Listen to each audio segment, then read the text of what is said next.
October is Breast Cancer Awareness Month, dedicated to spreading the word on early detection. 1 in 8 women will be diagnosed with breast cancer in their lifetime. According to the Susan G. Komen Foundation, that's 1 person every 2 minutes in the United States. This Wellness Wednesday, we're talking about breast cancer and mental health. As always, Mary Jo Horton is here to guide us through it. She's the manager of behavioral health at Memorial Health.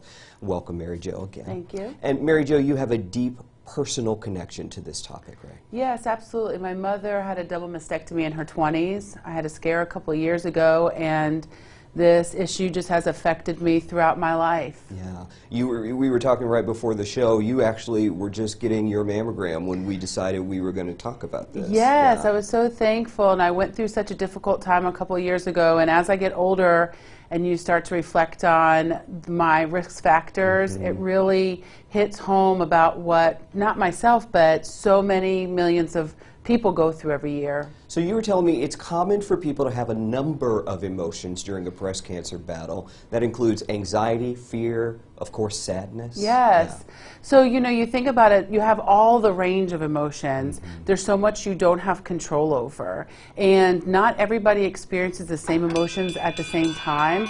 And so really asking how you're feeling and not assuming that everyone's experience is the same, I think is really critical. And we're watching a moment of joy right there, a woman ringing the bell after completing chemo. But even at that stage, the emotions and feelings are complicated. Yeah, so I know people who've gone through the experience that tell me that after remission starts to happen, now all the emotions that they were kind of putting in reserve to survive and get through come up for them. And then we don't forget the fear of it returning, not to mention some lingering feelings of maybe anger or disappointment or worry. And what we're talking about here, Mary Jo, really are layers of emotion, and you say that's because cancer, it is an evolving experience. Absolutely. It's not something you just experience once. It's not something you just go through.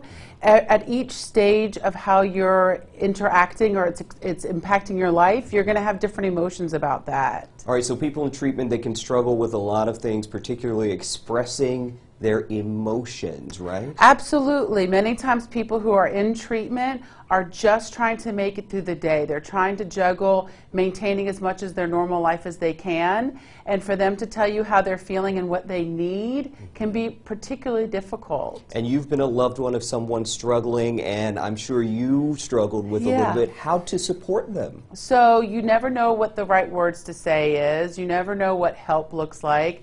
And oftentimes we may have people in our lives who don't want you to help them, or is that what they tell you? Yeah. And so we have to remember there's no magical thing to say. Being supportive and asking and being emotionally present with the person can be the most impactful for them. But it can be so hard because you think, oh, I don't want to bring this up because maybe that'll be triggering for them. And you just think to yourself, I don't know if I'm saying the wrong thing. Is that going to upset them? Do I need to keep them in a good mood? So I think we just have to remind ourselves there's no handbook. There's no right way to go through these things. It's about genuinely coming from a presence of caring, and then you'll find ways to connect. Okay, and you and I talk about all the time the key to this, to really anything, communication. Absolutely. Not stopping yourself from just saying, I'm concerned. I intend to be there.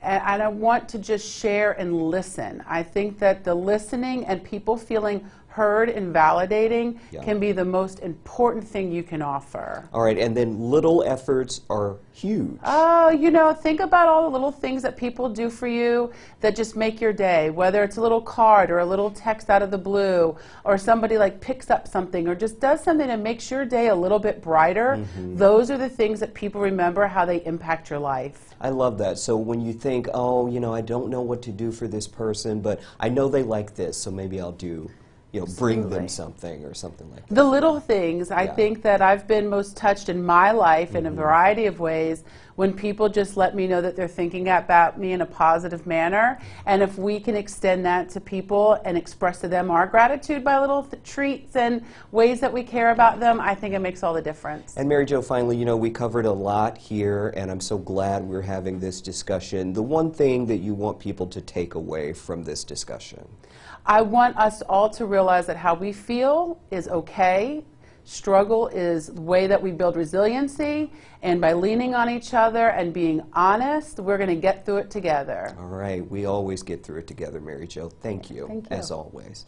All right, and if you would like to watch any of our Wellness Wednesday interviews, including this one, we've made it easy. Put them all in one place. Just go to WSAV.com/Wellness Wednesday.